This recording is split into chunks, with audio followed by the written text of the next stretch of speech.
కొడుకు సారథ్యంలో ఉన్న జూబ్లీ హిల్స్ సొసైటీలో మీరు 90 కోట్ల రూపాయలు నార్సింగ్ దగ్గర మంచిరేవుల అన్నటువంటి ప్రాంతంలో 90 కోట్ల రూపాయలు వసూళ్లు చేసి అక్కడ ఫ్లాట్లు ఇస్తాము, ఒక్కొక్కరి చేత 5 లక్షల రూపాయలు కట్టించుకొని దానికి ఏ రకమైనటువంటి ప్రభుత్వ అనుమతులు గాని రేరా అనుమతులు గాని లేవని తెలిసినా కూడా మీకున్నటువంటి ఆర్థిక మీడియా బలంతో మీరు దాదాపు 90 కోట్ల రూపాయలు వసూలు చేసేశారు. 500 కోట్ల రూపాయల మీద కన్ను వేస్తే రేరా నిన్న మీకు 18.5 లక్షల రూపాయల ఫైన్ విధించింది.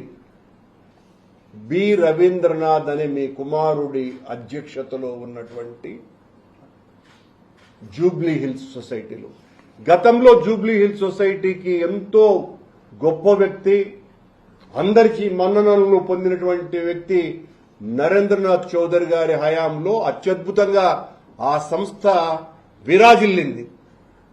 ఆ తర్వాత మీరు ఆ జూబ్లీ హిల్స్ సొసైటీని కబళించిన తర్వాత జరిగేటువంటి అక్రమాలు అన్నీ ఇన్ని కావు. ఇంతకంటే ఉదాహరణ మరొకట్లేదు. నిన్ననే మీ మీద ఫైన్ వేసింది 18.5 లక్షల రూపాయలు. ఇక ఇట్లాంటివన్నీ చెప్పుకుపోతే చాలా చెప్పుకోవచ్చు.